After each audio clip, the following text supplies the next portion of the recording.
নগালেণ্ডত অসম আৰক্ষীক গণপ্ৰহাৰ গুৰুতৰভাৱে আহত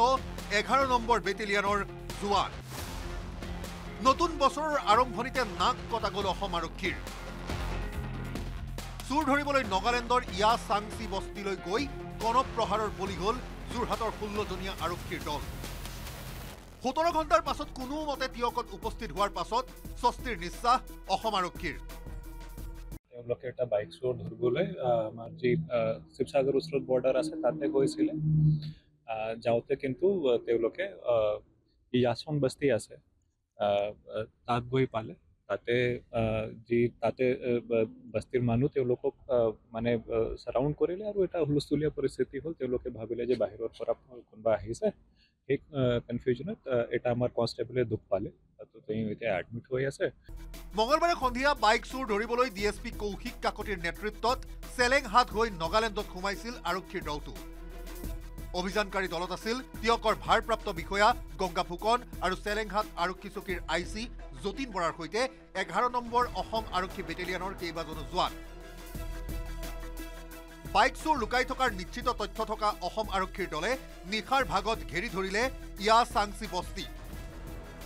সাধাৰণ পোছাকত থকা এগৰাকী আৰক্ষী বিষয়া আৰু বেটেলিয়নৰ জোৱানক দেখি উভতি ধৰিলে গাঁওবাসীয়ে দা কুঠাৰ লৈ সাধাৰণ পোছাকত যোৱা অসম আৰক্ষীৰ বিষয়া আৰু জোৱানক টাৰ্গেট কৰিলে ইয়া চাংচি বস্তিৰ একাংশ লোকে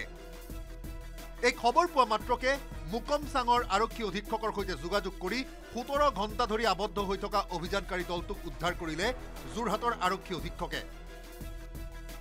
বাকি যেতিয়া কনফিউজন হোৱাৰ পিছত মই এছপি মুকুক সিঙক ফোন কৰিলোঁ তেওঁ আমাক সহায় কৰিলে আৰু নিজৰ টীম পঠালে তেতিয়া ৰাতিপুৱা এতিয়া আমাৰ টীম ঘূৰি আহিছে তাৰ পৰা ইয়া চাংচি বস্তিৰ একাংশ লোকৰ আক্ৰমণত গুৰুতৰভাৱে আহত হৈছে 11 নম্বৰ অসম আৰক্ষী বেটেলিয়নৰ জোৱান বিদ্যুৎ দাস তাৰ ঘাপত মূৰ ফালি যোৱা বিদ্যুৎ দাস সম্প্ৰতি ভৰ্তি হৈ আছে ডিব্ৰুগড়ৰ আদিত্য নাৰ্ছিং হোমত ৰাতিপুৱা 6:30 বজাত আমাক লৈ আহিছিলে খুব বেয়া কণ্ডিশ্যনতে লৈ আহিছে তেখেতৰ মূৰত পোৱা মতে ডাঙৰ ডাঙৰকৈ ঘাপ মৰা হৈছে আৰু সেই ঘাপ মৰাৰ ফলত তেওঁৰ যি মানে লাও খোলাৰ যি হাড় আছে আমি যিটো স্কাল বোন বুলি কওঁ স্কাল বোনটো সম্পূৰ্ণৰূপে ফাটি ভিতৰলৈ সোমাই গৈছে আৰু যথেষ্ট ব্ৰেইনত ৰক্তক্ষৰণ হৈছে অসম আৰক্ষীক গণপ্ৰহাৰ কৰাৰ লগতে ইয়া চাংচি বস্তিৰ একাংশ লোকে কাঢ়ি নিলে এগৰাকী আৰক্ষী বিষয়াৰ ছাৰ্ভিচ পিষ্টল কাঢ়ি থোৱা পিষ্টলটো উদ্ধাৰ কৰিবলৈ আমগুৰিৰ তুলি সীমান্তৰে নগালেণ্ডত প্ৰৱেশ কৰিছে অসম আৰক্ষীৰ আন এটা দল নতুন বছৰৰ আৰম্ভণিতে চোৰ ধৰিবলৈ গৈ অসম আৰক্ষীৰ দল গণপ্ৰহাৰৰ বলি হোৱা ঘটনাই জোকাৰি গৈছে গৃহ বিভাগক নকছাৰীৰ পৰা জ্যোতিপ্ৰসাদ গগৈ তিয়কৰ পৰা দিগন্ত হাজৰিকা আৰু ডিব্ৰুগড়ৰ পৰা জেচিম আহমেদৰ report news 18 Assam north east